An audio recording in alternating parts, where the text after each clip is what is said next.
the sequence. Oh my goodness. You did, I should write. You should write it a year. Yeah. Okay, let's start. Yeah, okay, we're good.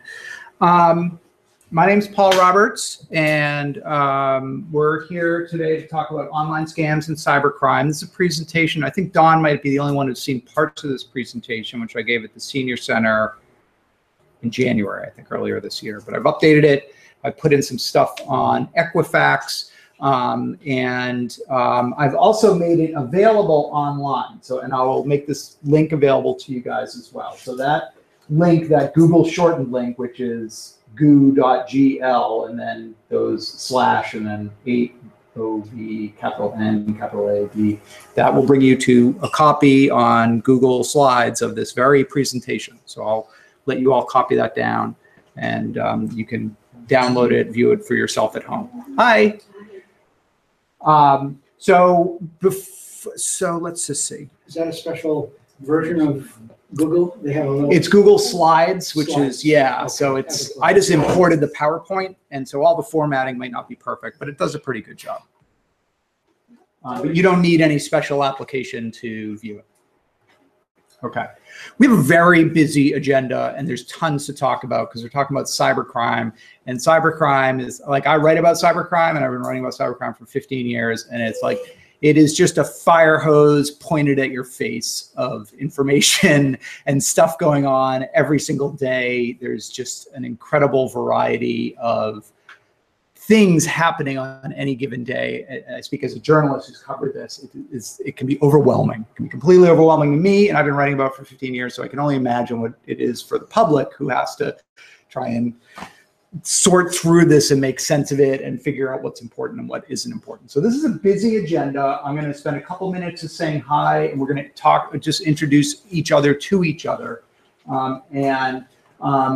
Then we're going to, I want to deal with Equifax up top, just because I know many of you have concerns about that. And also because it's not strictly, it is a cybercrime story, but it's not a cybercrime story that involves you guys doing anything wrong. You're completely victims in all this. You didn't do anything, but you've been caught up in it, as have 143 million other people. And so we're going to talk about what happened, and also, more importantly, as consumers, what you can do to protect yourself. And I just get that out of the way because it doesn't really bear on most of the other stuff we're going to talk. It does and doesn't really bear on most of the other stuff we're going to talk about. Okay. And we're going to talk, I'm going to do a little poll, just get a sense of your, how wired you are in your lives. We're going to talk about why, the value of your data and why cybercriminals are interested in your data, what the biggest threats for you as consumers are versus if you were a company or something like that, or a famous person, which would be phishing, ransomware, and scams.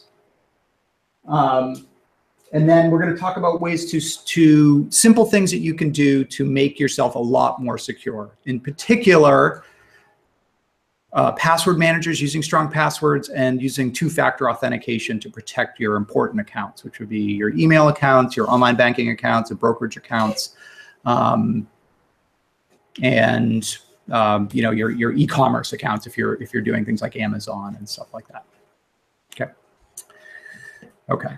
So I'm Paul Roberts. Hi, everybody. I'm I've been in Belmont now for 12 years, and I have 3 daughters who are 16, 15, and 12. I'm a town meeting member with some of you here in the audience from Precinct 8, and a 3-term town meeting member. I think I'm in my 10th year on town meeting. I'm chairman now of the IT Advisory Committee, which is, I have an extra L in there, which is a committee that is made up of appointees from the Board of Selectmen, from the school committee, and from the Library Board of Trustees. And I'm the library's appointee to the board. And we advise other town departments on information and matters related to information technology and increasingly information security. So we had a table at the Meet Belmont event with some a tip sheet for improving cybersecurity. And we're going to be doing a lot more in the coming year to help educate the public and inform the public about some of these issues. Because we've got some I'm actually probably the least technical and least smart person on the committee. There are some really great people who are information security professionals, information technology professionals, engineers, computer scientists, and so on. So it's a great committee. It's been kind of a quiet committee, but I think the role of technology is growing. And so I think that the stature of this committee is going to grow as well. I mean, I started a blog a bunch of years ago called Blogging Belmont. You might have read my stuff in the Citizen Herald, and I'm on the board at the Foundation for Belmont Education.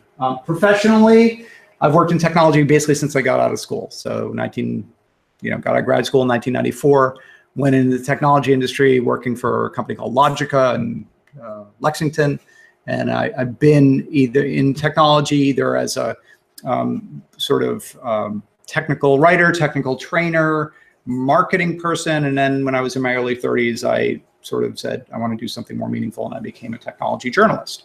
And just so happened that I've picked up at the time, the job that was open was the cybersecurity beat, which in 2002 was somewhat obscure, small story, mostly limited to the technology press, the trade press.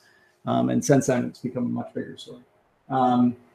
So I work for technology companies, Cisco Systems, CGI, Kaspersky Lab, and a bunch of publishing, Ziff Davis and IDG, Christian Science Monitor, I've written for The Economist. And I now have, for the last 5 years, have had my own blog, which is called Security Ledger, and I write about security. Okay. So that's my thing.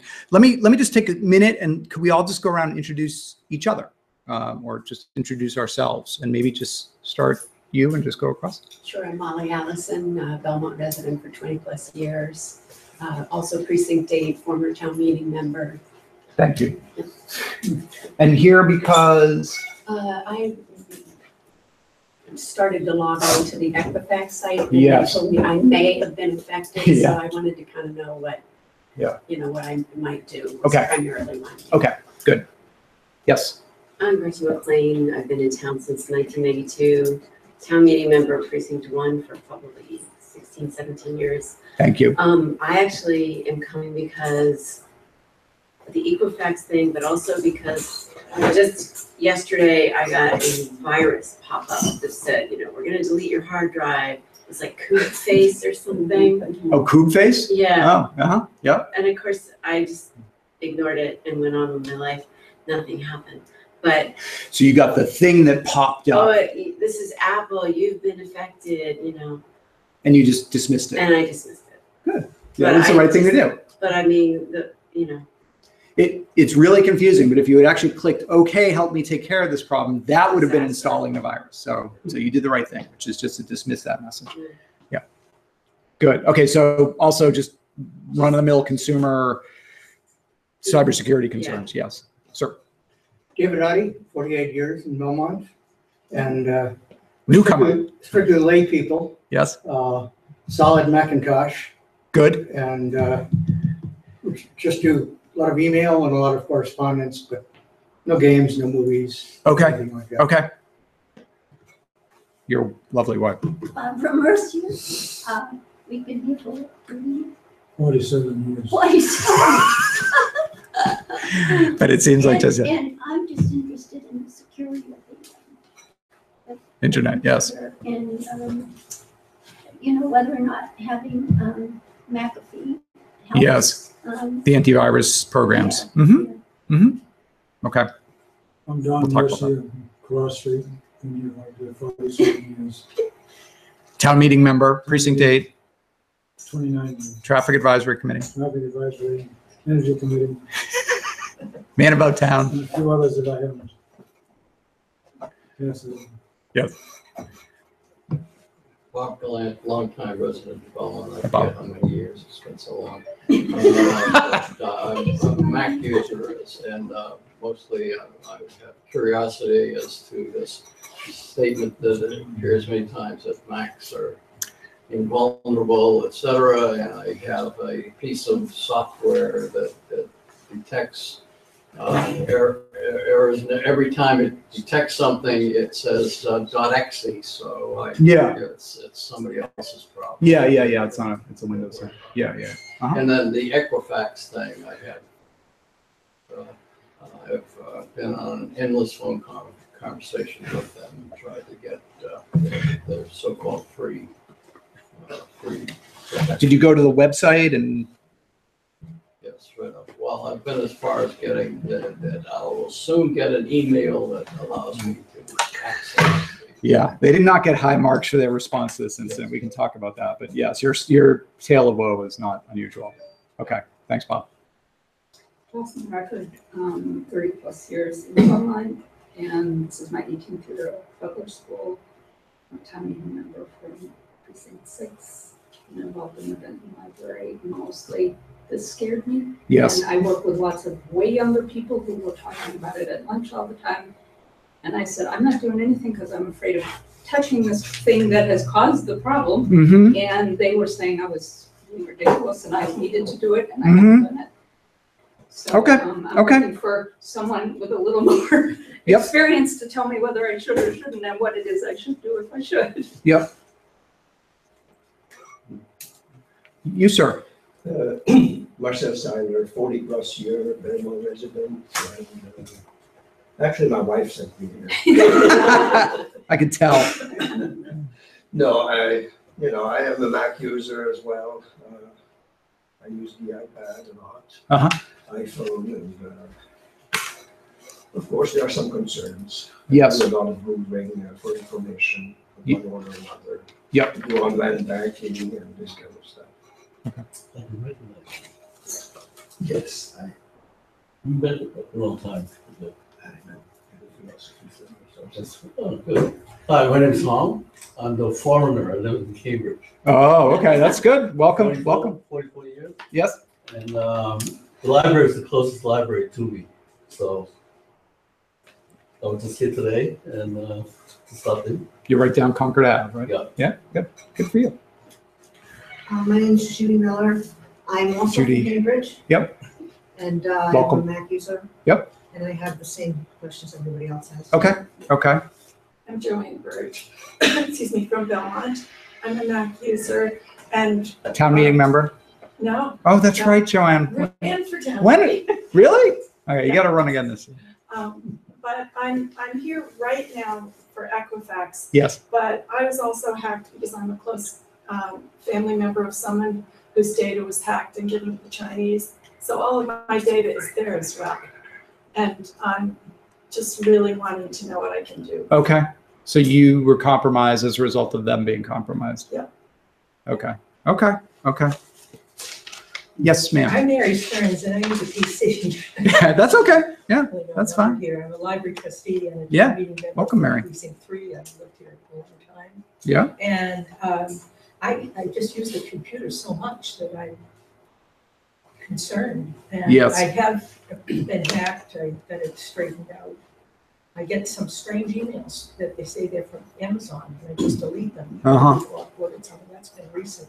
I also was a federal employee who's OPM. Everything was stolen, and they supposedly gave us some coverage, which really was not covered. Yeah. So I'm very leery of giving any more personal In information. the Office of Personnel Management incident. Yeah, yeah, yeah, yeah. And can I just digress and tell you, the kind of alert they would give me, they give me an alert, and I go look at it, and they'd say, a sex offender has been detected in your neighborhood. Yeah. It was weird. Yeah.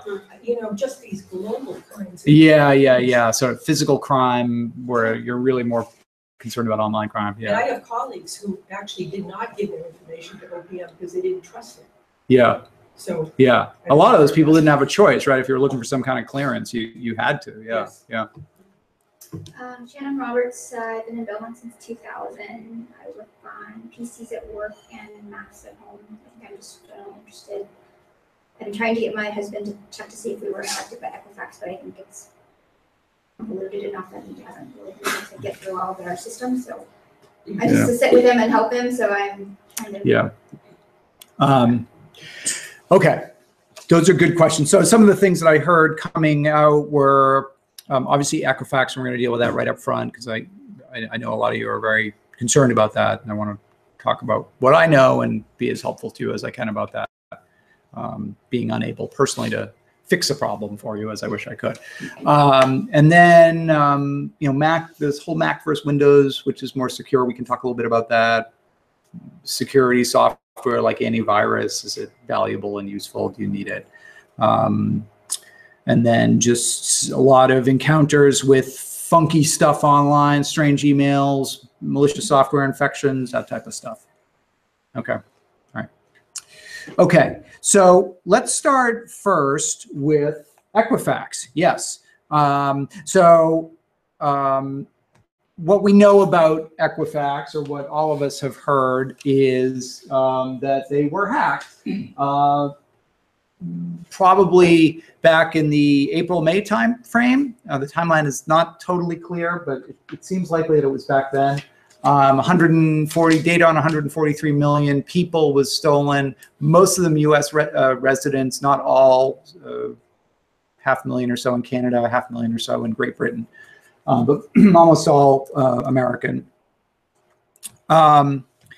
What data did they sell? And there's steal. There's a little bit of, obviously Equifax as a credit bureau has a ton of data on you. If you've ever done a credit report, they have everything, where you lived and who's lived with you. But this hack did not get all of that. They didn't get your complete credit record. What they got were names, social security numbers, birth dates, the address info, and for a small number of the 143 million, around 200,000 credit card numbers, and for a similar number, dispute documents. So this would be people who had complaints or disputes with stuff that was on their credit report that they were trying to get removed, and may have sent some additional corroborating documents into Equifax to resolve those disputes. Around 200,000 of those people had that information stolen as well. So Equifax did set up a website, which some of you have probably visited. It's equifaxsecurity2017.com, which, if you didn't know any better, you would think is a total scam domain because it just looks funny, but it's actually the appropriate domain for people who have questions about the incident that Equifax set up. Will you send us your slides? Yes, in fact, they are. If I will. I have them online at that address, but I will. If you want to write it down, you can. I'm sorry, what's the address? So it's a Google shortened link. So it's can you see it? So it's https:// and then it's goo.gl, and then there's another slash, and then it's 8 O as in Oscar, V, then capital NA, then lowercase d. And that is this whole presentation as a Google presentation. So they set up a website that has information about it. Mostly it seems to be filled with apologies these days. But you can check and see if your data was compromised by typing in a little bit of your personal information, your last name, I think the last 4 of your social, and they'll tell you if you were part of the breach. But it's 143 million people. So I think even if you haven't checked to see if you're part of the breach, you should just assume that you're part of the breach. It's 143 million people. And so there are 300 million people in this country, but a lot of those people are children and minors. So, you know, chances are your information's in there. You should certainly proceed as if it were. How did they do this? Again, this is not, if you're a victim of this, you didn't do anything wrong. Equifax has your data just like TransUnion and Experian and all the other credit rating agencies do, just by virtue of the fact that you have lines of credit and do banking and, you know, rent apartments and do all the things that all of us do. And they collect that data and use it to develop a profile of you and how creditworthy you are. So the hackers in this case exploited a software hole in a website, a web application that Equifax maintained that was used, I think, primarily for support, for handling support issues with consumers. And it used a open source software package called Apache Struts, which is a very common software package. And there was a known security hole in it that Equifax did not patch. So the security hole was disclosed in March, and Equifax was hacked probably around 2 or 3 months later and had not applied the patch. And then it took them another 2 or 3 months to figure out that they were hacked, during which time the attackers had access to their network and this data, or at least parts of their network. So this was a case of them not keeping their doors and windows locked, basically, from a software perspective. Who's behind it and why did this happen? We don't actually know. There's an ongoing investigation by the FBI. They have a firm called Mandiant that's a very well-known incident response and forensics, cyber forensics firm that is helping them to analyze what happened. Speaking kind of as a cybersecurity reporter,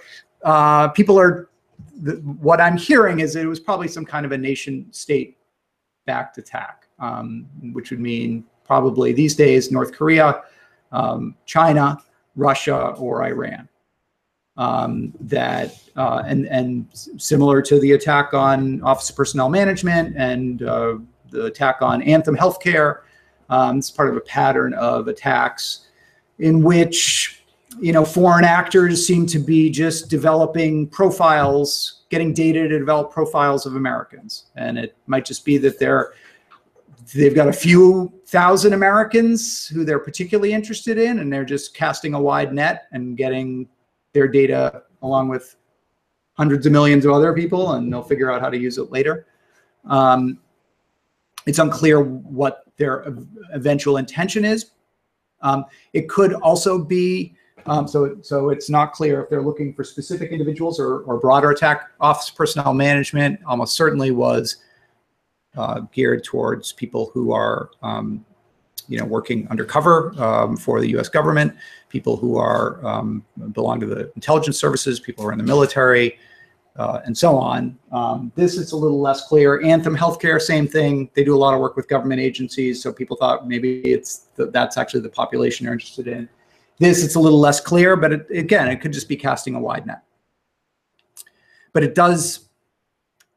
The indicators seem to be pointing to that type of an attack, though we don't know. So it isn't actually totally clear if it was a financially motivated attack carried out by cyber criminals who just want to steal your identity, open lines of credit in your name, or that type of thing, or if it were a nation state that's going to be looking to do something more subtle. Impersonate you, use your information to gain access to some sensitive network. Who knows? Some of this data has appeared for sale on the cyber underground. The people behind it have displayed, you know, the credit report for Kim Kardashian and I forget who else, some other famous person, just as proof of we did it and we've got the data. She loves the publicity. Her credit rating's not that high. I mean, for someone who's worth $500 million, she is like a 650 or something. I don't know what, she's not paying her bills on time. I was surprised by that.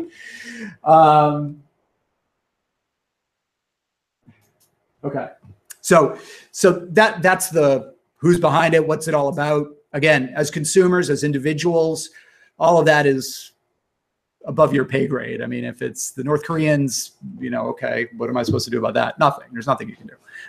What you can do is just try and do, you know, cross your T's and dot your I's in terms of protecting yourself and your family from the fallout of this.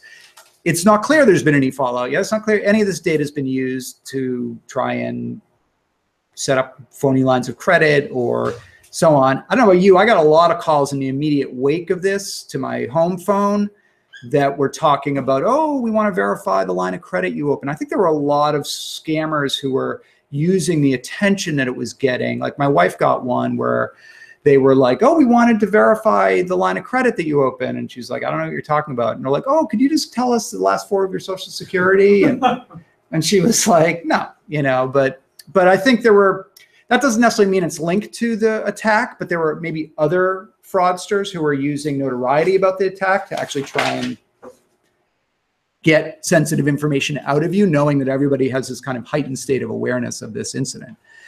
So the biggest threat, though, obviously is identity theft. So somebody taking birth date, social security number, address, and using it to try and impersonate you, open a bank account, open a line of credit, that type of thing. There's a somewhat lesser concern about using some of this information to maybe get into an account by, you know, sometimes if you forgot your password, they'll send you those challenge response questions. You know, what was your mother's maiden name, or where did you grow up? Most of those now don't ask anything as simple as what they would have stolen, but there is some possibility that some of this information might be useful in a situation like that, where they're just trying to engineer their way into your account without a password. But again, I think the biggest concern is really identity theft. So what to do? So you want to, and I kind of looked around as I was putting this together and trying to get a consensus of what the advice was. And the advice is really that you want to lock down your credit report, to make it, to either make it so that you are aware of when people are trying to open a line of credit in your name. I mean, this is actually good hygiene, even if Equifax hadn't happened. But this is prompting a lot of people to go to this level. So the first option for doing, so there are three main credit agencies: Equifax, Experian, and TransUnion. And there's one other whose name I forget, it starts with an I, but I can't remember the name of it. But these are the three main ones, and they do not seemingly share data. So you actually do need to go to each one individually and do the same thing, which is irritating, but just the case. They're independent companies and they don't work together. So the first option is a fraud alert. This is kind of the lightest touch option. And basically, if lenders want to do a credit inquiry on you, it basically is just saying to them, I have been a victim of identity theft. And if you want to do a credit inquiry on me, you first have to verify that you're dealing with me personally. So they would need to contact you either by phone or in writing, and ask you to verify your identity before this. So it's kind of introducing an additional hitch in the process of getting a new line of credit opened or bank account opened or something like that. That's the fraud alert. They're free. You can do it at all three agencies. Doesn't cost you anything. Just go on. You won't have to usually set up an account. You can just say, you know, same last name, last four of the social security. Do you want to do a fraud alert? Check yes, and that's it. The limitations, generally these only last for about 90 days. You can keep renewing them, but otherwise they have a 90-day time limit. There is a way to do an extended fraud alert, which will actually last for 7 years. But you might have to do a little bit more fishing around on the site for that option. So that's a light touch. Steve, do you know why they limit it to 90 days? It's ridiculous. I don't.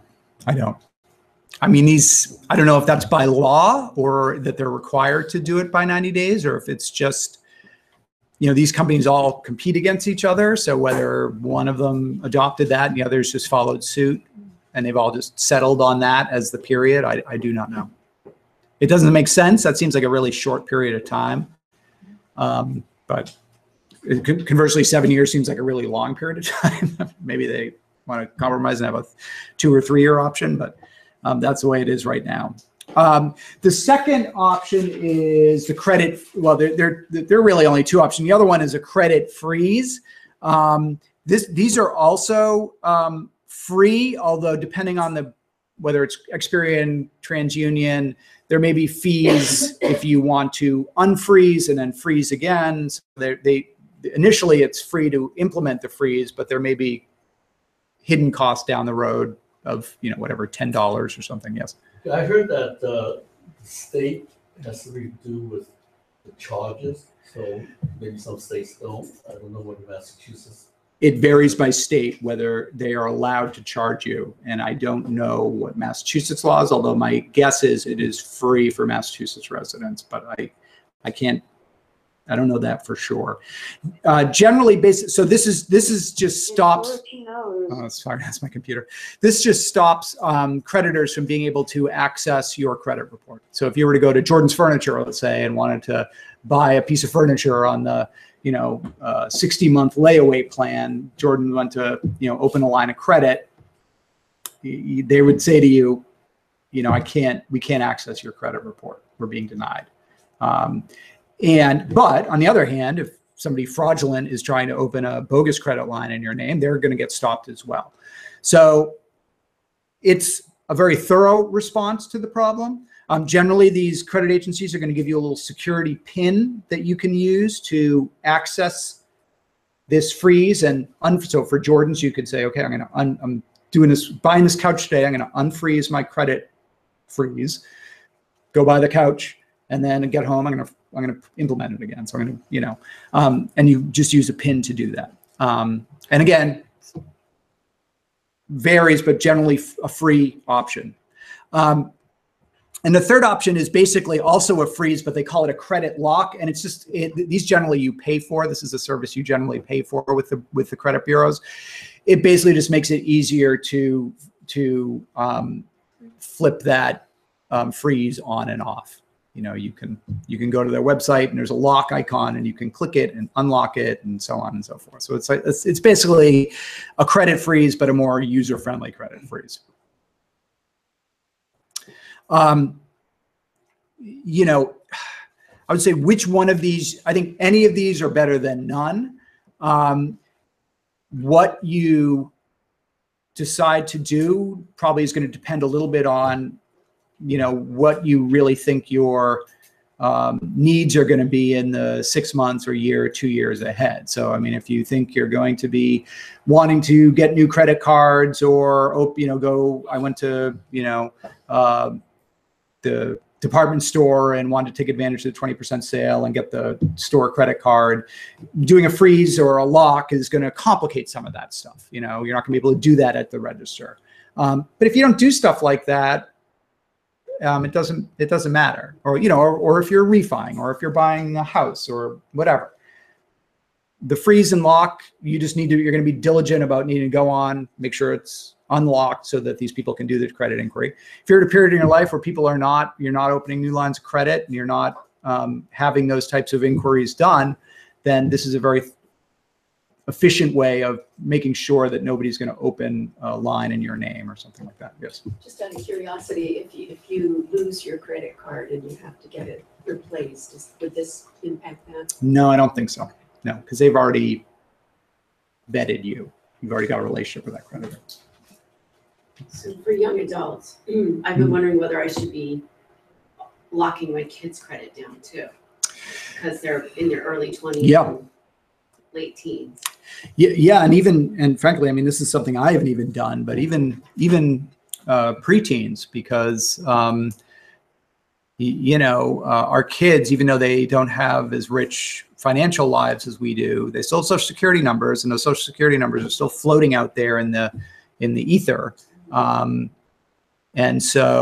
kids can be victims of identity theft. And often it can go on for years and they don't realize it till they're 18 and applying for student loans that somebody's been out there using their name and their Social Security number to get credit cards and not pay them. And they've got all this, bad debt in their name, but it's dead people too. And dead people too. Yes. Yeah. Babies and dead people and everyone in between. So I would say certainly if they're in their 20s, yes, because they're adults now. And I would say even if you've got teenagers, and again, I'm giving you advice that I haven't even followed myself, but it's probably worth setting up an account for them and locking their credit down too, because there's certainly no reason they should be out. Teenagers, opening up credit lines. So any activity on their names is just inherently suspicious. Yeah, Joanne. Is there anything hidden, like if you decide to change a mobile phone company and you're not asking for credit, but do they need to? Yeah, that might be right. So switching mobile providers. My guess is, in fact, I'm almost certain they're doing a credit inquiry as their, because that might affect what plan they offer you, or if they're giving you, if you're buying the phone on layaway, which is how most of the plans work, they're going to do a credit check. Is there anything else that might be hidden that we wouldn't think about? Probably. I mean, I think if you look on, certainly you can go on Experian or Equifax or TransUnion and look at your credit report and look at who's done inquiries on you over the last year or two. And that'll give you a good sense of what's hitting your account. And, I'm always surprised. I mean, there's often stuff where I'm like, oh, wow, I didn't realize that they were doing like a credit check when I opened that account. So yeah, I mean, there aren't so many. I think when I looked on my account, maybe there were 3 or 4 over the last couple of years, of inquiries. But, you are often surprised at how often that is happening. And it can be a hiccup. I think the classic example is, you're at the checkout line at Nordstrom's or whatever, and you want to, oh, you can get 30% off. You just get a store card. And you're like, oh, yeah, okay, great. And then all of a sudden, like, well, we can't. You're being rejected. We're not allowed, we're being blocked. And then you're saying, oh, yeah. So it's like that type of convenience thing, but there's a security fail. So. How is it that you can check to see whether who's checked your credit? So we go to so Experian, TransUnion, or Equifax, their website, and you can look up your credit report. So actually you, by law, are entitled to a free copy of your credit report, I think once a year. There's a single site that you can go to do all three. I forget what the link is. Yes. It's a government site, I think, as well, where they'll give it to you. But you can also just go on the credit bureaus, and you can view it then, and they'll show you what your credit score is, and I think they'll show you who has made inquiries. This is the kind of thing that this whole Equifax thing has gotten me nervous about. So how do you know when you go online that what you think you're going to go check, and you have to give them some personal information, that you're actually getting that website and not somebody posing it? Okay, so that's a really good question. So let's go to Experian, right? Okay, so when you go to a website, you see this is the address bar in the browser, right? You see all this green text here? Experian Information Solutions Inc. US, and then it's in green. Okay, most browsers, in fact, all browsers now recognize what are called extended validation certificates. So this means that a company, and we can click on that link and see, Symantec or what's called a certificate authority has verified the identity of the company, okay? And that that the information you're sending back and forth is secure. You see, it's a secure connection. So they're using an encryption technology to scramble the data as it goes from your computer up through to the cloud, to their systems, and then back to your computer. All that data, if you were to insert yourself in that stream, you would not be able to see any actual data. Your social security number, your credit card number would just be random digits. Encrypted, okay?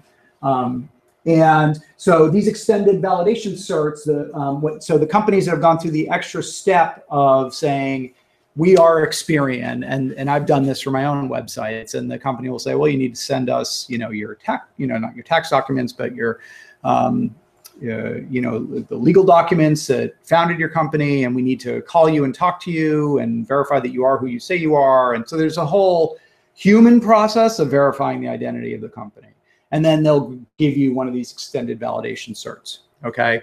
And so you can know, and if we go to TransUnion, it'll say the same thing. Can I interrupt right there? Back to the experience. Yes, it's free, but then it's $19.99. And once you start that program, it automatically shows on in your bills in the future. And so even that much of a commitment locks you in, and it's very for what? It's free for 30 days, but they've got your information, and they'll just automatically, unless you default, unless you say no, they'll extended. Oh, yeah. Yeah, there are a lot of.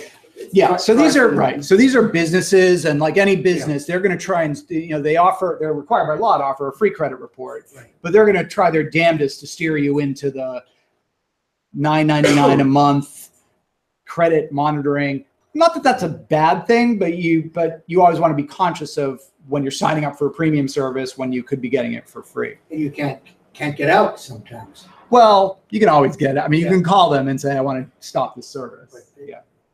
But So, yes. To follow up on that, I think AAA has a free service. Yes. For the, A lot of people do. So I'm a Costco member. Costco has a deal with Identity Guard that offers where you get a discount on this service called Identity Guard. And actually, I think Costco might have switched to a different provider now, but I got it through Costco, and you would get a discount on membership. And they do both, so you can access all of your credit reports from all three credit agencies, and then you can also like type in your credit card numbers and stuff, and they'll tell you if there's unusual activity, and they'll monitor a whole bunch of different variables, and then they'll send you alerts. So I occasionally will get things will pop up on my cell phone saying, oh, there's unusual activity on your credit card, or oh, somebody is doing your credit inquiry on you. Are you aware of that? And you'll be like, either, oh yeah, I just went to, whatever and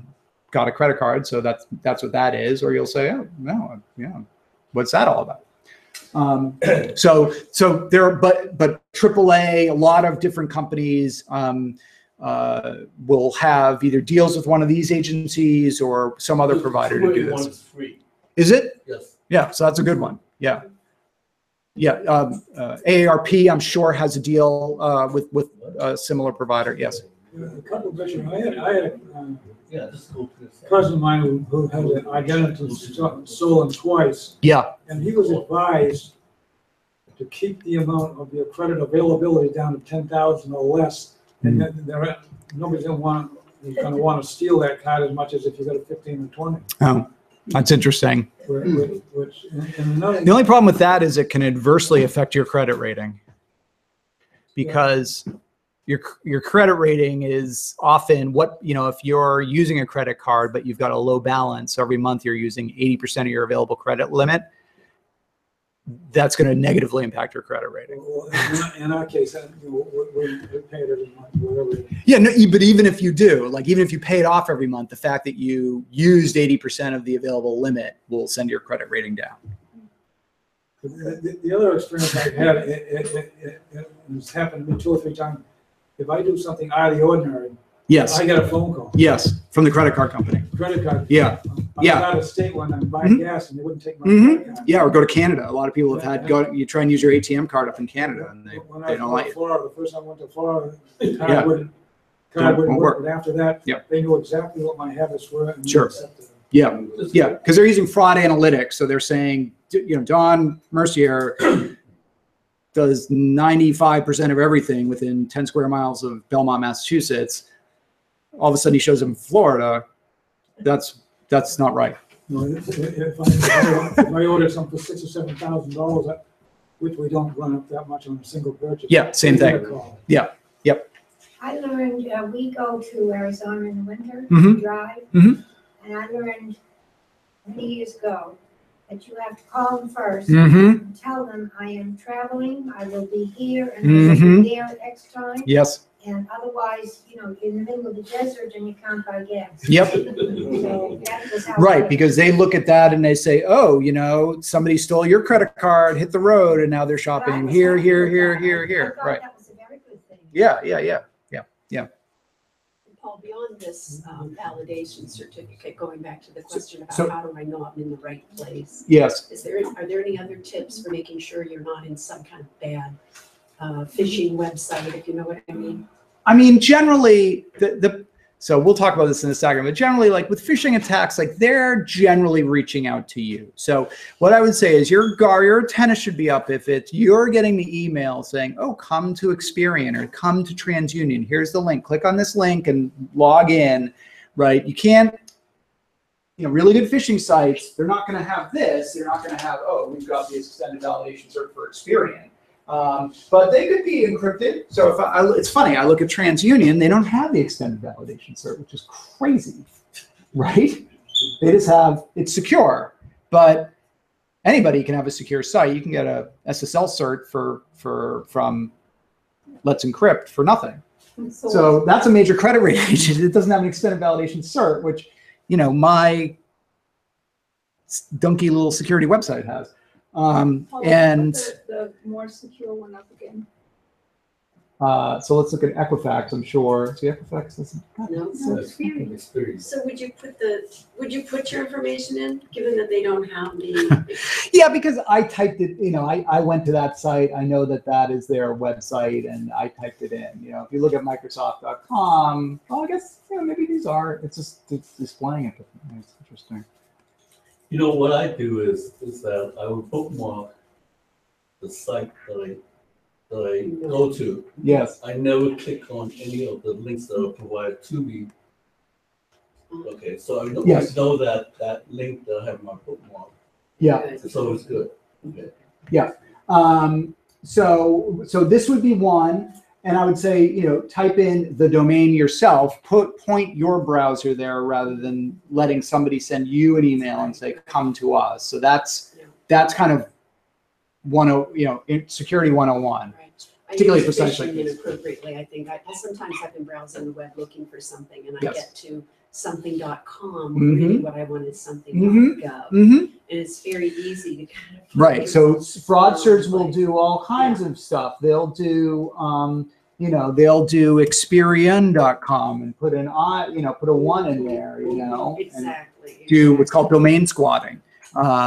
And more subtle stuff than that. So yeah, you can't tell just by looking at it. Some of the most dangerous things you can do are kind of Googling around, like you're trying to solve a problem, you're Googling and searching for a whole bunch of stuff, and something comes up in search results and you just click on it.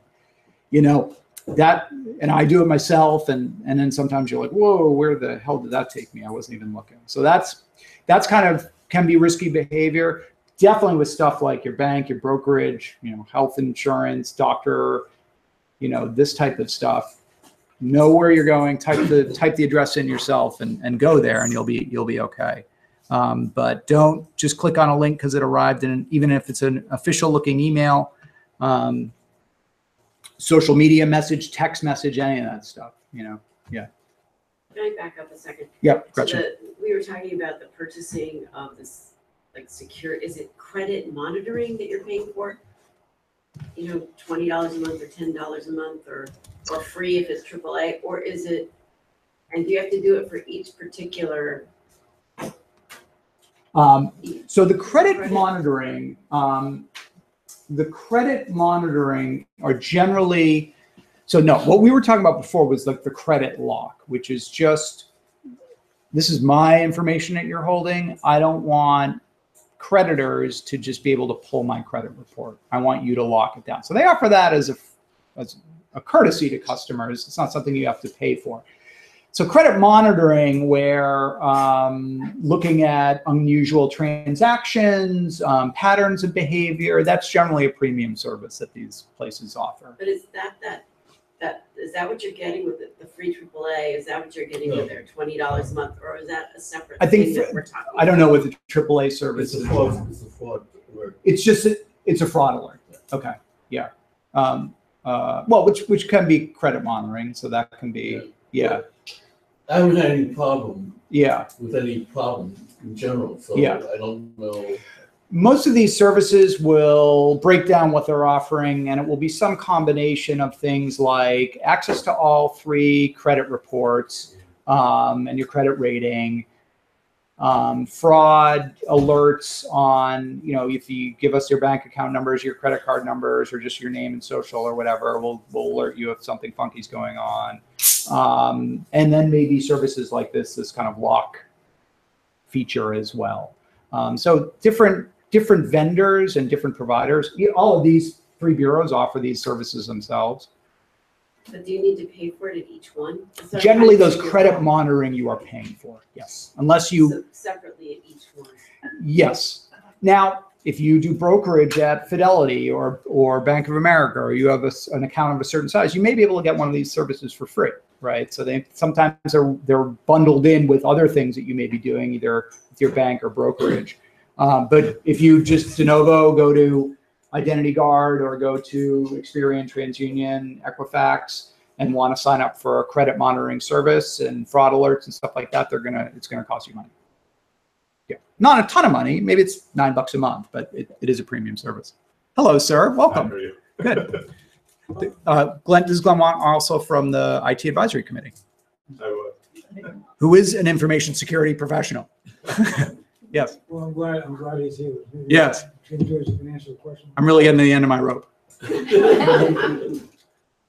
My concern is you hear all these things going on, that all of a sudden somebody come in and swipe and clean out your bank account. If that happens, who's responsible and how is that handled?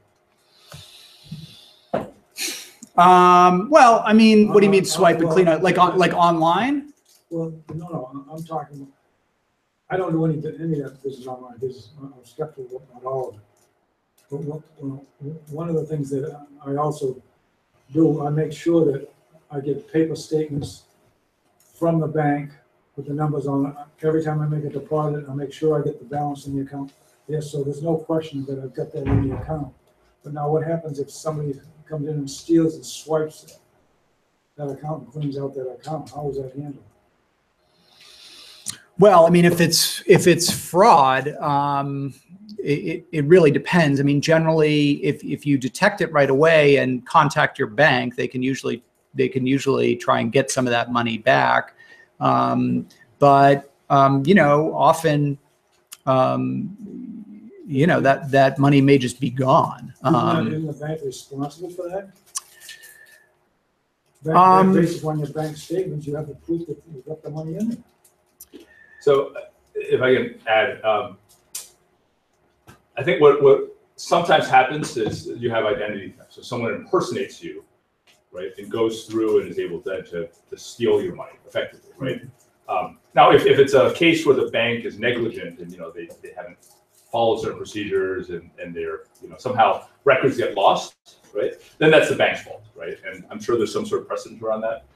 But if someone goes in and claims to be you and shows the valid proofs, it's very hard for the bank to reclaim that, in which case it ends up being sort of a law enforcement issue. Yes. Right? And those can drag on. Like, again, I've never personally done it, but I know plenty of people who've had that problem, right, with identity theft. And reclaiming it is very, very difficult. Right. I would say this is an area where there's actually kind of active, you know, there's active legal questions around where the liability lies. So, for example, there have been cases, particularly with small businesses, where hackers have penetrated the business's computer systems and arranged, you know, through taking over an account or what have you, arranged a wire transfer from the business's accounts to a foreign bank account. And that transfer has gone through so the business got hacked. So in theory, they're at fault because their, you know, security was not up to snuff. But the business has actually been able to go and sue the bank and say, no, you know, you should have had more safeguards in place to prevent what was clearly a fraudulent transaction. But you did not, and therefore we're not going to be liable for this. You need to make us whole again, basically. So you, the bank, didn't have in place, knowing that this is a phenomenon because it's either happened to you before or it's happened to other banks before, to prevent this from happening. So this is, and the bank is obviously going to disagree with that, and they go to court over it. So it's a kind of an area that's being worked out, which is, so what are the responsibilities of the customer to keep their network secure? And then also, what are the responsibilities of the bank or the brokerage to have fraud detection, to have checks in place, like, oh, this company that suddenly went from wiring, you know, $5,000 at a time is now wiring $250,000. Maybe we should call them and get a voice verification that this is legitimate instead of just sending the money. So those are issues that are being really worked out legally. Yes. The main thing I do in all my business, I won't do any transmissions through the computers for that reason. It's always in the banks themselves. out through the bank statement. So Yes. there should never be any activity like that. And as far as identity, you know, even on your checks, guys, a lot of time now you go into a store and they look, they don't check your identity. I think there's a gentleman over here who had a comment or a question. Well, Yes. I have a question. How Yes. does identity theft take place? Should an individual be seriously concerned that his identity is going to be stolen? And what is the process? Go ahead. So there are many. I'm gonna get some. I mean, how do you find out that your identity has been stolen? So part of it is you have to be vigilant, right? And because the form of identity theft can take, there are many ways that it can happen. One of the very traditional ways are these random messages that you might get. It used to be mail, and now it's increasingly through email, where they say, you know, I'm the Prince of Nigeria, and I've got, you know, a large sum of money, and right. And it sounds really far fetched, but you know, the reason you still see those is because they're actually effective. There are people who will respond and say, oh, I would want to help you. Here's my bank account number, and yeah, if you wire it in, I will hold the money for you in escrow. And suddenly they have enough information to then call up your bank and make some sort of transaction. Sometimes that information is stolen en masse, right? So I don't know if you've been following the news, but just last week, Equifax, which is one of the, I don't know if the podcast. We talked about it. It was one of the three large credit rating agencies, and they had right. So that information in there included things like your social security number, your birth date, and your address, right? This is all information that can be used to identify you. Right, but there's more. No. There is more, but it depends on where you're going, right? Or who's trying to steal your identity. Like if you're applying for a credit card, if you look at a credit card application, there's typically not that much information you really need, right, to apply for a credit card. For other things, yes, there's much more layers of security, and so in which case the ability to steal your identity there may be harder. Right? So you could always steal identity. You could go, you know, 40 years ago, you could go dumpster diving behind the doctor's office or the accountant's office and probably pull out a lot of information on their clients that you could use to forge a phony identity, you know, or maybe 5 or 10. You know, the difference now is that information is being aggregated in hundreds of thousands, millions of people together, which is why people, you know, companies like Equifax become very rich targets, because it's, you know, it's like the guy who said, you know, why do you rob the banks? Because that's where the money is. You know, why you're interested in identity information, you're going to go to an OPM or an Equifax because they've just got tons of information on people. Yes. So like 15 years ago, somebody filed a income tax, filed their income taxes using my daughter's social security number. Uh-huh.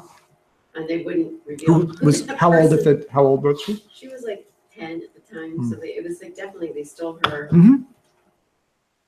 So what do you, like, is she at risk now for that? Yes. Yeah. That could like somehow come back. Now she's 23. Yep. Sure. She's been a victim of fraud. Yeah. Well, the IRS flagged it, and it's. Yeah. I mean, that happened to Lisa and I, you know, the last 3 filing years. Somebody else used your social security. Yeah. Can't you get a new one? Social security number? Yeah, I mean. Jesus, I guess, but you know. No, well, if you're young enough. That's gonna really screw things up. No, you're young enough to get a new one, so it doesn't affect your history. Yeah. And then I'm never gonna get back into the country again, you know.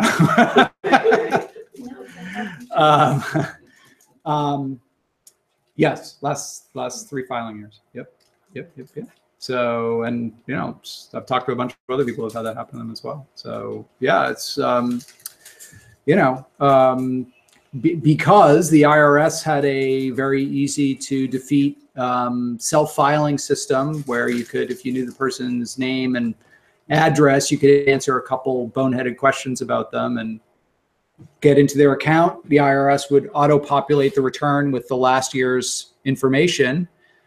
And then they would just go through and change the address for the refund check, change the number so that they would get a refund. And, you know, they weren't able to complete the return either time because the IRS sort of said, at least was savvy enough to say, we don't have all the information we need, or something seems funny here. Sent a letter to us, and then we were aware of it through that. But, you know, you're talking about the IRS too. I mean, you know, it's an organization that's using, you know, 50-year-old software on 40-year-old hardware, and you know, it's had their budget slashed and woefully understaffed. So they're not as on top of things as a private sector firm would be. They don't have those resources to really stay on top of these cases, and there are millions of them. So anyway, am I leaving anything out? Yeah. Okay. So I think the identity theft question is, you know, it's a really common one. You know, when we're talking about identity theft, we're really talking about somebody impersonating you, usually with some kind of profit in mind. And you know, some of the common myths, you know, if I'm not on my computer, I can't be victimized. You know, there are bad neighborhoods that I can avoid, you know, that, you know, I can steer around. I don't have anything that's worth stealing. You know, this website looks like it's professionally done, and so therefore it's trustworthy. These are all kind of habits of thought that can get us into trouble. So if you're a target, why? You're online, you're trusting, you're not as tech savvy as the cyber criminals are, let's say that, and because you have assets. So you have bank and brokerage accounts, and this is you as an individual as well as you as a business. You have bank and brokerage accounts, you have access to lines of credit, you have identity information that can be used to create entirely new accounts and lines of credit. And so this is what they're after. They want, you know, they're after money or data that can be turned into money. So what data are they interested in? I mean, we've all just talking here have come up with most of this, you know, tax return data, bank account information, credit card information, social security numbers, any identifying information about your date of birth, where you lived, you know, medical account numbers and things like that, all useful to them. Most of this data lives in one form or another on your computer, in email messages, in files, stored tax returns, right? Quicken files or TurboTax files. It's all on your computer. I want to talk about really email as an account, an asset that you have that you probably don't think that much about or think is inherently valuable, but actually is hugely valuable to cyber criminals for a bunch of different reasons. And most people, I think, are like, oh, whatever. They get to, you know, read my letters, emails to my kids, or, you know, they can send out emails in my name. You know, who cares? But there's a huge amount of valuable information that's resides in your email account, unless you're extremely good about culling your emails, which most people aren't. I'm not. And so you actually need to really think about your email account in a different way and think about it as something that actually is worthy of pretty high security. So, you know, what's in there, you know, alerts that you're getting from your bank or brokerage about account activity, or statements. You know, how many of us are doing e-statements now instead of getting paper in the mail? You know, banks and brokerages are really encouraging us to do that to stop killing trees, but you know, that's winding up in our inbox. We're generally not deleting that information. That's a statement that a cyber criminal, if they get access to your email, they have access to. So now they know where you do your banking or your trade stocks. You're getting stuff from your doctors. You're getting stuff from credit card companies, right? All this stuff is ending up in your inbox. And an attacker who goes in there, and this actually happened to somebody in my at Temple Bethel, where they got into their inbox, compromised the account, were able to log in as the user, and then started up an email conversation with that person. You know, went through, figured out where they did their brokerage, started up an email conversation with their broker from this account, arranging to, you know, sell huge portion of their portfolio, and presumably they were going to then have it wired to an account that they control. You know, the broker was suspicious enough by this exchange that they actually phoned the account holder and said, I just wanted to talk with you about these trades that, you know, we've been talking about. And they were like, I don't even know what you're talking about. And, you know, that's what had gone on. So, you know, you need to think of email differently. This is a great graphic that a security writer, Brian Krebs, put together You know, sort of think about this as like the chop shop. Remember in the old days, like they'd steal your car and they'd take it to a chop shop and take out all the useful parts, the airbag and the engine, and just dismantle it and resell it. A similar thing happens now with online assets like email or compromised or stolen computers. And for email, it's, first of all, your contacts, access to like these days, like cloud drives, like Dropbox, software license keys, work docs, if they're interested. So these companies that are victims of espionage, right, from foreign competitors, for example, email, like Glenn, your company deals with this all the time. Email is a great way in, and you're going to get access to a huge, not only the content of those emails, but also the social graph of the company, the hierarchy of the company that you can then use to craft very convincing spear phishing emails yourself, or even impersonate the email account holder, right? So that information, if you're working in a company, photos, call records, access to accounts. And for everybody who's got an online account at a bank or a brokerage and you forgot your password, what are they going to do? They're going to send the new password to email, right? So once you have access to the email account, you can now reset their password, unless you've got, again, which we're going to talk about, two-factor authentication or something else set up. You can reset their password for any of their accounts. And you'll figure out what accounts they have by looking through their email. So, and then obviously, as we said, bank account. So that's how it works. That's how cyber criminals kind of think about this. They're very, they're profit motivated, and they look at, it's like using every part of the cow. They're going to get access to your email account. They're smart. They'll figure out every different way to make use of the data that's in there, and they'll think about it in an integrated way. It's similar for compromised but PCs, and this isn't. People aren't going to walk into your office and walk out with this thing under their arm. We're talking about getting onto your computer probably through malicious software that you've accidentally downloaded or installed. Glenn could talk about this as well. These days, you probably hear a lot about ransomware, right? Which is when they get access to your computer and then encrypt everything. The guy who takes care of this building on the weekends told us that he had his computer ransomed and he couldn't get anything back, and he just had to kind of kiss his photos of his kids and stuff goodbye. But malware will get on and it'll basically encrypt everything on your hard drive and ask you for payment in order to get your data back. And sometimes you pay them and you get your data back. Sometimes you pay them and you don't get your data back. But that's how the scam works, and it's an incredibly profitable business for cyber criminals. But same thing, even if you've got ransomware, you shouldn't assume that they're just ransoming you. They're also probably looking to make use of the various assets that are on your computer. Same thing, bank account data, access to other accounts, account credentials. They can use your computer to infect other computers or launch denial of service attacks so that the computer itself can be reused in a criminal network, and so on. So, and am I missing anything? No, there are a lot of different ways you can be vulnerable, I guess.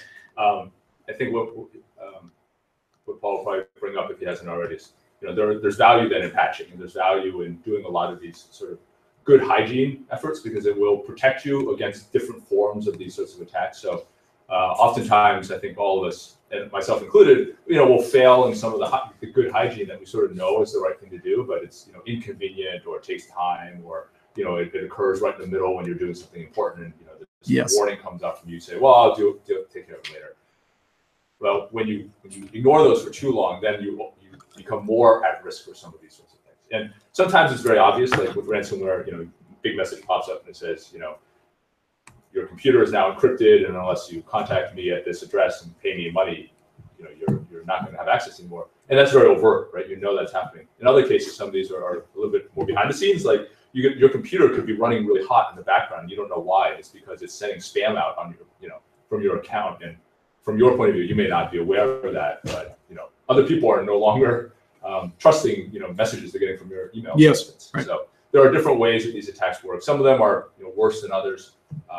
But one of the best things is just, again, be aware of it, obviously, and then the more you self-educate, the more you learn about these things, and the better you become at figuring out ways to protect yourself. Right. So Glenn's totally right. I mean, and I think about this like we all grew, like most of us in this room are non-digital natives. Glenn might be a digital native. So we all kind of grew up in a pre-internet world. And so but it's not inherently different. So we all develop like a sense of kind of rightness and wrongness. And, like you get a gut feeling or your antenna goes up around strange situations that we encounter in our daily lives. So the example I use, like if you were in the supermarket at Shaw's, right, or I guess it's Star Market again, and somebody walked up to you and started to try and sell you their car, right? Like really intensely, like, oh, you got to come check this out. It's right over here, right? Your alarms would be going off left and right, right? Like you would just be like, what the, why? Because people don't sell cars in supermarket parking lots, right? And they don't come up to you randomly and try and sell you a car. Like there are just so many things that are wrong about that situation that you would not truck with it at all. You would just be like, I'm going in the store and have a great day, leave me alone, right? And the same thing happens online. It's just that because we're not digital natives, we don't have the same, our antenna and our sense of rightness and wrongness is not as finely honed, right? And so like you talked about the cube face warning that came up on, was it on your Apple computer?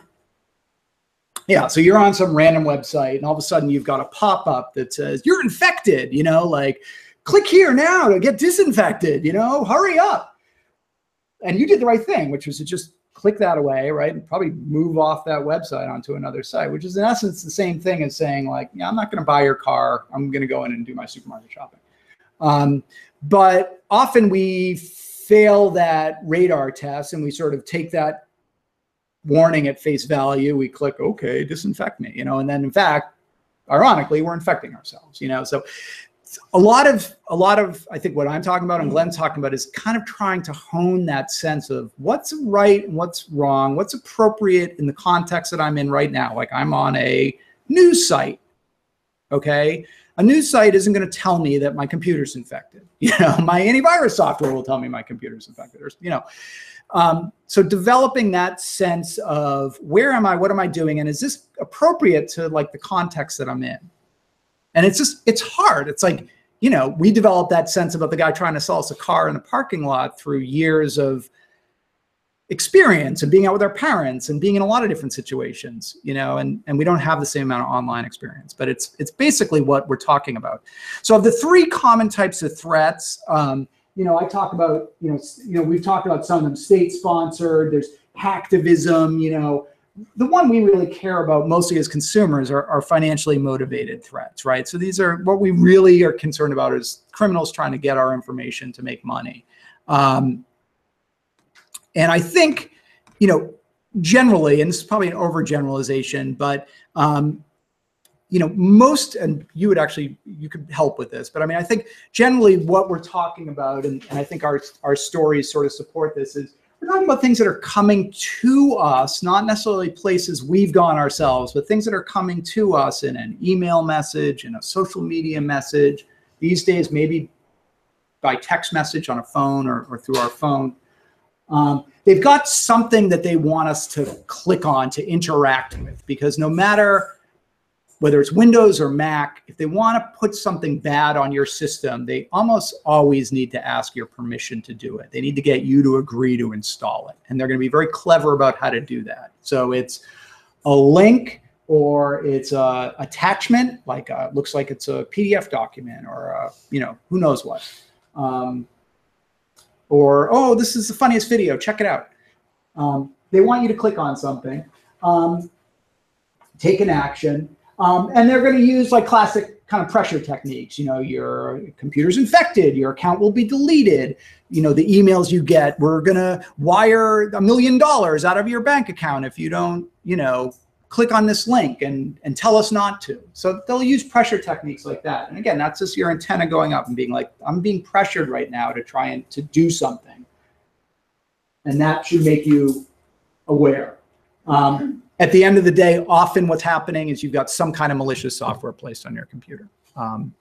These days, often it's ransomware because again, it's got a very direct path to the criminals getting paid.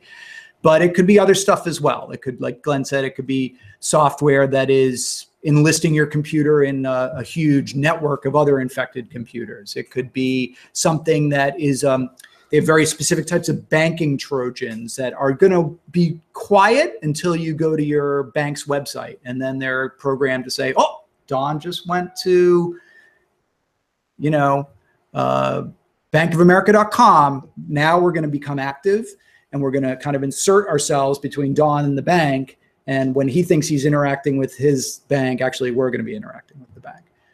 So there are programs like that, banking Trojans that are very sophisticated and are all about kind of getting money out of your bank account.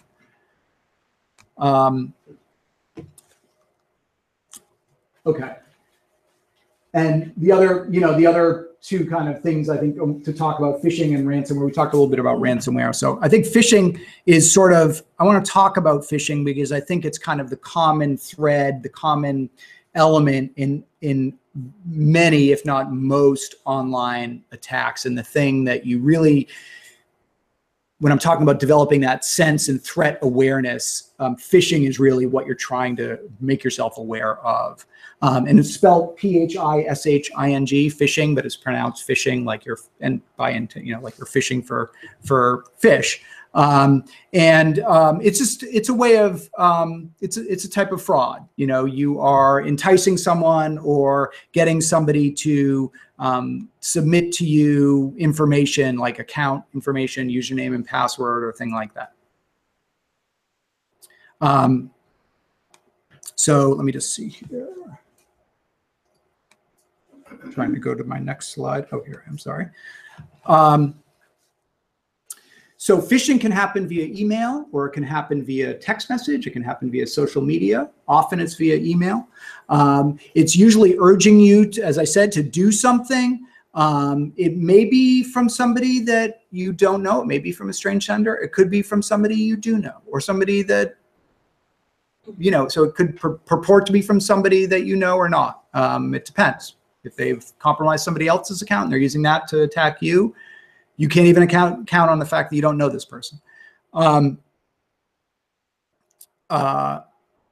it's going to be enticing, enticing you to visit some site that purports to be a legitimate site, but that there are reasons to believe is not. So for example, you got a message, an email from Belmont Savings Bank, right, that had the Belmont Savings Bank logo, but then it's sending you to this email, this web address that either you know or you can go online and check, like, yeah, that's not Belmont Savings Bank's website. That's, it's probably not going to be called BSB scam site, but it's going to, maybe it'll be Belmont Savings 2017 or Belmont Savings for you or something like that. They've made an effort to make it look like the official site. When you go to, if you were to actually go to that site, you may see the Belmont Savings Bank logo, but it is not the Belmont Savings Bank site. And no, Belmont Savings Bank won't just randomly create a website and start directing its customers to it. Okay, it's just that, organizations, legitimate organizations, don't do stuff like that, except for Equifax. So just as a practical hint for the kind of fraud, if you will, that Paul's suggesting, if you do see a message and it says something about, let's say, your bank or some sort of institution that you do trust, but you don't know if the message itself is trustworthy. One way you can actually check is, and maybe it's saying like you are eligible for some sort of a deal or whatever. You see the message and then you just go directly to the site, but not using the link. Yes. Right. Yes. You know what that site should be. Now I'm going to go to bankofamerica.com and sort of check out whatever it is. And if you don't see it, then there's a high likelihood that it's not correlated. Right. Don't just reply to them and be like, is this legitimate? Because then the cyber criminal will be like, yes, it is. I mean, they're just like, they're not dumb. Often, even though there are very sophisticated phishing emails and you cannot count on the fact that there are going to be spelling or grammar errors or just stuff that seems funky to you, in my experience, often there are. And certainly if there are, that's a major red flag to you that this is probably not a legitimate business correspondence. So I have an example right here of a phishing email that's up there. I don't know if you can read it. So this one says, hello, as part of our security measures, we regularly screen activity in the Facebook system. We recently contacted you after noticing an issue on your account. our system detected unusual copyrights activity linked to your Facebook account. Please follow below, spelled with 2 L's, to fill the copyright law form, right? So, you know, you're getting this. This is apropos of nothing. You know, you have no idea what it's about. They're sending you to a link. You know, the link looks legitimate. You know, here's the link. If you don't fill it in, your account will be blocked. So they're making threats. And then, you know, Facebook copyrights department, right? So it seems silly, but, you know, stuff like that is, you know, going to end up in your inbox frequently. And then, so that link may say facebook.com, but actually that may not be where it's going to send you to. So that's the other thing to realize. If you kind of, you know, if you mouse over a link, you can see, and does everyone know this trick in your browser, right? That you can see where a link is pointing to. Let me just bring up. So for example, as I link over, let me try and do something. Okay, here's an example. If I link over that, and you look down here in this bottom part, right, it'll tell you where that link points to, okay? So this link could say anything. It could say I'm going to santaclaus.com, but actually when I put my mouse over it, it's going to tell me where it points to, okay? Phishing scams use that all the time, okay? Do that once more. Sure. So this is just a little piece of, this is a hyperlink right there within the text, and this could be in an email message or something. And it says live streaming events. When I just put my cursor over it without clicking, down in the bottom, okay, it's going to tell me where it points to, which is youtube.com, you know, my live events. And so back to this example here. 1 second, sorry. Right, in this sample phishing message, so they could have a link here that says, oh, this is a link to facebook.com, but if you were to click on that link within the message, it may not take you to facebook.com at all. And what you would want to do is to sort of, you know, hold your, if you even cared to spend as much time as this with this phony baloney email, but if you did and you moused over that, you would see, you know, where that link is pointing to, okay? Glenn, am I missing anything? No. Okay. So here's another one. Temporary, oh, here's another one. Your account is temporarily frozen. This is a classic one, right? Verification required. You guys probably, if you search in your inbox or your spam folder in your inbox, you're going to see a lot of these. And it says you can't read it, but recently we recorded a massive unsuccessful login attempts to your account in order to protect your privacy from foreign access. Decided to freeze your account. We decided to freeze your account. What should you do? You know, click here, okay? And then I think I've got is that this one? Yeah. Hold on. There it is. Oh, back up, Paul, sorry.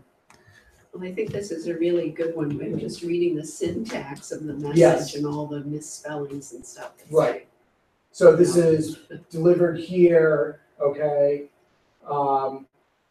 Okay, so what I'm saying is, I'm actually showing you the point I was just making. If you were to look at the actual source of this email account, right, that click here link, right, links to this address, okay, which is this crazy, you know, address on a French domain that just seems weird, right? It's definitely not for the account that it purports to be. So this is, and you could, again, see this information just by holding your cursor over that link. And that's how you need to, when we talk about developing awareness, this is the type of thing you need to be aware of. Like, click here, where's it sending me to? Oh, this address. You don't want to click on it because there are actually, websites, drive-by download websites that can, just by visiting a site, it can kind of attack your browser. If you've got a vulnerable version of your browser, and we'll talk about the need to keep your software up to date. Just by visiting the site, it can deliver malicious software to your computer. So you don't want to be like, well, I'll just swing by that website and see what's going on there. You don't want to go that far. Okay. This is an example from the news, obviously, how they got John Podesta. Was John Podesta? I think it was John Podesta, right? Yeah. This was the email, actually, right? These were the Russians. It was a very convincing Google. Someone has your password. Someone just used your password to sign on to blah, blah, blah, blah. Change your password. So, he actually, I mean, as we know, he contacted the tech support guy. The tech support guy said, oh, no, that's legitimate. You should definitely reset your password. Next thing you know, Donald Trump's president. But that change password button was probably the link to the, I guess they infected him. They drive-by download. I can't even remember. Yeah. I think it was actually I think if you clicked on that, it sent you to another phishing page. It looked like the password reset screen. So he visited that. He entered in his legitimate Google password, at which point, and then reset it. And he entered in what he wanted to reset it to. And then the Russians said, oh, okay. They logged into his account, reset his password for him to what he said he set it to. But now they've got his login credentials and they can go through his account. So they basically interceded between him and Google on a password reset, captured all the information, and then, of course, had access to his account. That Google sent that? No, the Russians sent that. The Russians sent. The Russians sent that. And if he had gone into the header of that email and seen where it actually came from, not where it said it came from, but where it really came from, he would have seen that it was not from Google. It was from some. You put your cursor over but don't click. So where would he have done that there to tell him? On the button, on the change password button. If he had put his on it without clicking. Yes. And then gone down to the bottom. And just looked at the bottom of the browser window, he would have seen, I don't know what the address was, but it would not have been a Google, corporate address. And I don't think Google does screens like this, actually. I think that they check for what's called typo squatting. Right? Yeah. It was probably a typo squatted. Yeah. So maybe it looked like Google, but the L was a 1 or, who knows. So companies are, online services like this, but financial institutions especially, do try to prevent fraud on their own systems, right? Because they're trying to protect their customers. Financial customers, financial service companies especially, because oftentimes they're the ones liable for the loss. And so, it's a way for them to avoid, theft effectively. And so they're constantly monitoring for, phishing attacks like this that may be trying to scam their customers. They're also trying to shut down websites that may be sort of set up to look like their website, but aren't. And then some companies, retail companies especially, will do this. They will proactively register websites that look like their name, so that criminals can't get at them, right? So you lock them up, basically, right. Yeah. But so it's not like the companies themselves are just sitting back and doing nothing. They're trying to be proactively guarding themselves as well as their customers from this sort of fraud. But you don't have to be. I mean, we hear about kind of super sophisticated hacks, and in reality, is many of these hacks are not in and of themselves super sophisticated. Really, they are, they're hacking the human. They're tricking you into going to a website that they control and entering information that is secure information that you own, that you possess. There's nothing, I mean, some of these attacks like the Equifax attacks or these nation state attacks are incredibly sophisticated, but often they're not. They're just a matter of fooling you into clicking on something they want you to click on, getting you to enter information into a site that you think is a legitimate site, but actually is a site they control. And then they've got your information and they've got access to your data. And that's, that's kind of the end of the line for them. So what to do about phishing emails? Delete them. Certainly if you're, getting them from a, purporting to be a company, you can certainly report them to that company. If you're working at working for somebody and you're getting these at work, you probably want to tell your corporate IT department about it. Somebody could be trying to work their way into your company through you and your fellow employees. Other suggestions? No, that last one's a good one. And I know like the town, for instance, they do similar sorts of things where if someone on the town network starts seeing some of this stuff, they have contacts where they're sharing that information. And yes. letting the rest of the employees know this is something you may have seen recently or may see soon, and it's illegitimate. So, part of this is just education and making sure people are aware. It is. And in fact, the town actually has hired a company to help them just with phishing, not by necessarily blocking phishing emails, although they try and do that, but it's impossible to do it in every case, really by training town employees to just be more savvy about these types of messages, when to spot, how to spot them, and what not to do when you get one, which is click on stuff. So a lot of it just comes down to education. I'm going to skip over ransom. Yeah, that was my computer. Other questions? Yeah. I had just one, if we could just talk about ransomware for a minute. Yes, sure. How do I save myself? Can I put everything on my computer on That's a good question. External drive, and then I still have it, or does that disappear too? That's a great question. Probably the best way you can quote unquote save yourself from ransomware is actually with regular backups. Right? And ideally, those backups are going to be off-site, but even if they're on-site, there may be ways to do it, depending on how you set it up. Because typically, once a ransomware attacks, right, and it depends on how your computer is set up, but your local computer is probably the one that's going to be compromised. And what you ideally want to do is say, okay, I know I got hit, sometime between last night and this morning, for instance. Right? So if I can actually just restore my computer from a previous state where I knew I was safe. Let's say I have a backup from a week ago. Maybe I lose a week's worth of work or of correspondence, but I know a week ago, my computer was clean. So, and then that's what the backup software is doing, right? So is that, you're talking about an external drive? Yes. On an external drive or even on an external, hosted service, right? It could be something that is cloud-based. There's like cloud, of course, but, in the cloud, right? But I'm so digitally immigrant that I don't know. You're not a native? Not at all. My grandchildren are native. Yes, they are. Yes, they are. No, I just want to, I have backed up because I'm planning on a new computer, and I thought, well, let me get it all on this, and then I'll just. And you're a Mac user, right?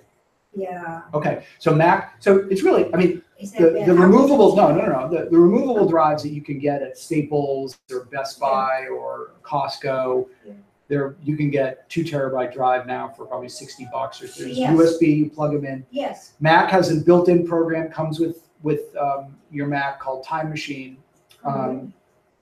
And if you just go to the search bar up in Mac, you can actually, here, I'll show you. How did you know I was in that? You said you were. I did know. No, I think you did. Oh, when you clicked on his link that he sent you. Yeah.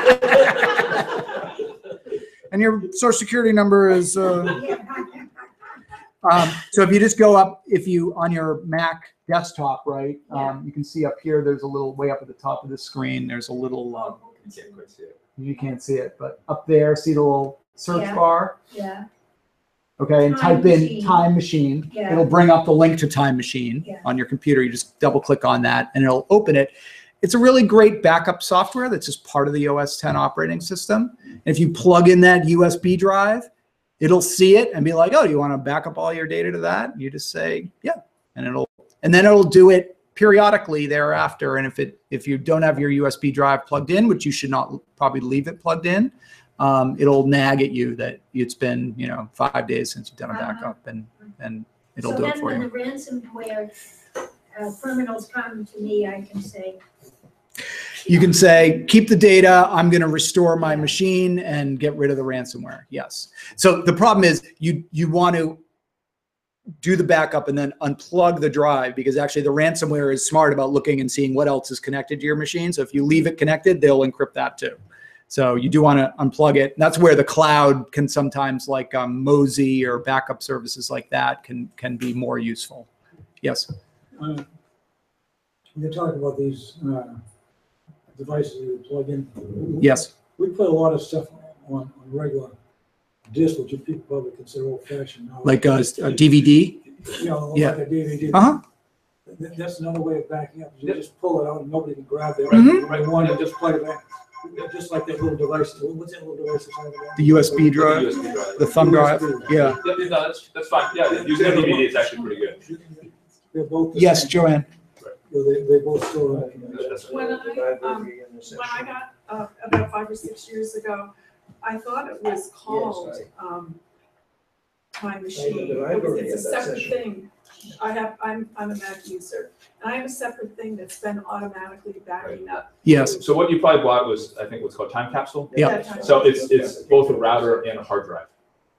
So it's providing your Wi-Fi. Yep. Ah. It's also a hard drive. Yep. And it's where your backup is going to. Is that safe? Yeah, it's fine. Yeah. Can you use that with a PC? I don't know if you can. I don't. I'm not sure. When they do ransomware, do they actually have access to it as well, or are they just encrypting it and they don't have access to the actual files? So They're encrypting the files on your drive. I mean, I think generally, you can, it's probably optimistic to think that they're just encrypting your data and not doing anything else with it, like stealing it before they encrypt it. It could be the case that they aren't, that it's just a smash and grab job. They go in, they encrypt it, and then they wait for you to pay them. It could be that they're making a copy of the data and sifting through it for anything interesting and then encrypting it. So you don't know. I know in the healthcare field, they are telling hospitals that, if you've got ransomware, then that is a HIPAA violation. You violated, you should assume that the patient data has been exposed. Whether that's actually the case, you don't know. But it's not good. You've got malicious software on your computer and you don't know exactly what happened prior to it getting encrypted. does that make you more prone to a second attack if you've been attacked once? I would say probably yes. I mean, certainly if you can trace that attack back to some discrete, like, oh yeah, I clicked on this link and then bam, I got the ransomware screen, then it's a little easier to say, okay, well, I'm going to assume that I was not compromised before that and then compromised after that. If it just came out of nowhere, apropos of nothing, and you don't know exactly when the infection happened, the ransomware does not always immediately pop up. Some of it lies resident for a while and then activates. So it's hard to know. Yes. Where does this, if you use this Mac Time Machine, where Yes. does that backup information go? Can go wherever you point it to. USB drive, network attached storage, if you've got one of those things in your house. So it's just reminding you that you need to do it? Well, Time Machine is like a backup manager, so it's just a very sophisticated. But if you're doing it to an external drive, you Uh-huh. have to have your drive plugged in. So You do. Remind you and then. It will pop a little reminder up on your screen saying, hey, you haven't backed up, like it does that to me. I haven't backed up in 5 days. And it's just like, oh yeah, okay. You plug it in and then it takes care of the rest. Similar if you were backing up to another server on your home network or something like that. It would give you the same warning, like you haven't backed up enough. So yeah. Are tablets as vulnerable as the computer? They are vulnerable. My experience with them is not as high, but there are certainly lots of vulnerabilities. The Android ecosystem is a little bit more at risk than the iOS ecosystem, partly because Apple screens most all of the applications that you can download through their app store. That's one of the benefits, if you will, of using the app stores. But the reason I can say this is I have a customer who was interested in the the Android malware universe, and we work with a partner who identified over 50 million different malicious files that were available on Android devices. So there are, what they all do, I haven't really looked at the categorizations, but yes, you have vulnerabilities on your phones and also on your tablets. I'm going to skip over because I want to get to the sort of what the good stuff to do and stop talking about the threats with the time that we have left. I do want to say, and you guys are unfortunately the demographic, there are all different types of other scams that don't specifically involve malware. The 419 scams that Glenn talked about. I'm the widow of Mobutu Sese Seko, and I've got African gold in a bank, but I need help getting it out of the country, and this whole tale. These persist because they work, or the certified check scam. that, and some of this stuff can come not only via email, but by text message. An ATM card package valued at the sum of $2.5 million. I've been stranded in John F. Kennedy International Airport. Okay, all this stuff. These are all different variations on scams, and they can now come to you both on your phone and on your computer. And again, I think the old adage that if it sounds too good to be true, it is. Okay, people don't call up out of the blue and offer you millions of dollars for making a phone call or cashing a check or. So it's that whole have your antenna up. People aren't throwing money at people for no reason today any more than they were 50 years ago. So if it sounds too good to be true, it probably is. Some of these scams work, particularly in the sort of senior citizen population as kind of work from home, home shopper scams and work from home scams where, just go, buy a bunch of stuff and we'll send you a check for $6,000 and cash it. And then, send us 3,000 back. And these very they're money laundering scams, basically. They're cyber criminals looking to get money out of the country, and they're using people to do it under the ruse of, working from home or guest shopper, so just be wary. It's not all just about malware. Yes. Just on a humorous note and a little bit on the feeling good about things, because not everything is doom and gloom. A really good friend of mine many years ago was called on his private number by someone he didn't recognize, and was told he had won an award that was actually included a very large financial sum to it. And it took a long time, and it was legit. It was the funny thing. It took a long time for them to convince him that it was actually an award that he won, and because there's no nomination, it's a secret nomination process. So. He's like, oh, sure, it was. Yeah, secret nomination. Yeah. He won the Nobel Prize. Yeah, exactly. It was not the Nobel, but it was another very prestigious. Yes. So. It's good to be paranoid. A common one are the support, Microsoft support scams that go by phone these days. Oh, I'm calling from Microsoft support, and I think your computer, our systems show that your computer's infected, and then they'll get you to go onto your computer and yeah.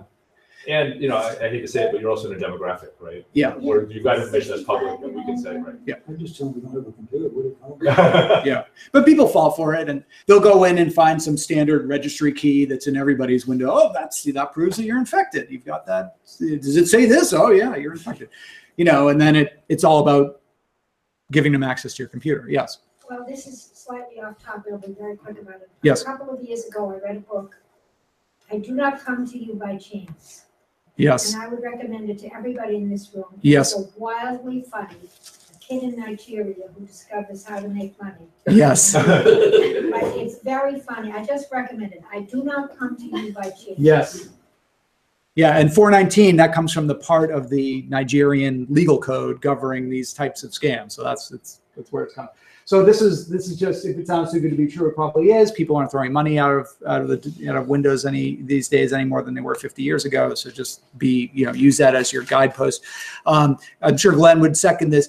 Really important to keep your software, whether that's the Mac OS X operating system, the Windows operating system, your browsers, your Microsoft Office applications up to date. So when you're getting little things popping up saying, hey, there's a new version of Windows or there's a new version of OS X or iOS, really apply those patches because often what those are doing are closing security holes that cyber criminals can use to get onto your system. Huh? Well, I mean, if it's popping up through the window, it's not coming to you from a website, but it's actually popping up from within the OS, from within the operating system. OS X or Windows, that's legit unless somebody's own Microsoft update, in which case we've all got a lot of problems. And oftentimes, if you see something that you're not sure about, right, one of the best things you can do is just do some research on it. Mm-hmm. Right? They're saying I need to upgrade the version 1.4.4.4 and I want 1.4. Go check. Am I really on the version they're claiming to be? Does the new version exist? There's public information usually. You can also ask your librarian. And you can ask your librarian. Yeah, Yes. okay. Yes. Yeah. Google is your friend. I think that's one of my tips at one point, which is, and this is a sort of digital native versus non-digital. Like kids automatically just Google stuff; they don't know it, and and I know because my dad's 83 and my mom's 78. I mean, my mom's totally technophobic. She doesn't use technology at all. My dad actually still works and uses his computer for his work. But he doesn't think to just Google it. Dad, like, is there a new Microsoft Windows update? You know, like a couple Google searches will tell you like, oh yeah, they did just come out with, 1.4.4.1. And, just doesn't need to, you don't need to go to a specific site. Just type your query into Google and you'll probably get some useful information back. Yes. So my computer's always saying, do you want to enable automatic updates? Yes. And the answer to that is yes. Yes. Okay, so just yes. Just yes. Yes. Yes. Okay. Yeah. And you're like, well, doesn't that make me more? It's just like, listen, like, just make your life simple. It's the easiest way to get updates to your computer as soon as they're available and streamline it for you. It's giving you one less thing to do. So yes. And then, there are a variety. I mean, Java's like less of a thing now than it used to be, but and same thing with Flash from Adobe is kind of being end of life. But if any of these things are coming up on your computer, these not only the operating systems, but these other software that's used to display stuff online or enable features on web pages, you should update those as well. Okay, strong passwords. Okay. So we talked about the value of your email account, how you need to think about, you need to think about your email as incredibly valuable, not just some useless online compendium of your writing. Password reuse in email and other things is a really big security problem. So the habit that I'm not going to ask for hands, but I'm guessing some of you use the same password on more than one website, and you think it's a pretty strong password, and you like it so much that you use it for like 5 different websites. That's a big problem because, first of all, password probably isn't as secure as you think it is. Second of all, if I get it once, maybe not through your fault, maybe the website that you're using got hacked, I can now go around to all these other sites you use, Amazon.com, Bank of America, pick a company that has millions of customers. I've got your email, I've got your password. That's probably your login credentials right there, right? So that's the problem that you get into, which is if you're reusing your password, all of a sudden, if I get it once, I can now access many different sites instead of just one site. So use strong passwords. Think passphrase, not password. And some of the thinking on strong passwords is changing a little bit. But I think the general thing is, instead of trying to think of a word, think of actually a short sentence, maybe from a movie and maybe from, or a book that you like. It's going to be easier to remember and it's more secure by virtue of the fact that it's much longer. Yes, ma'am. Yes, I feel like someone recently told me that that's the most important part is the length. Yes. Because the way that it gets hacked, it's like you're doing like factorials, right? So the longer it is, the harder it is to get hacked. So it's more about like getting a long phrase in there than getting like the numbers, the characters, and whatnot. Right. So here are just some tips, right?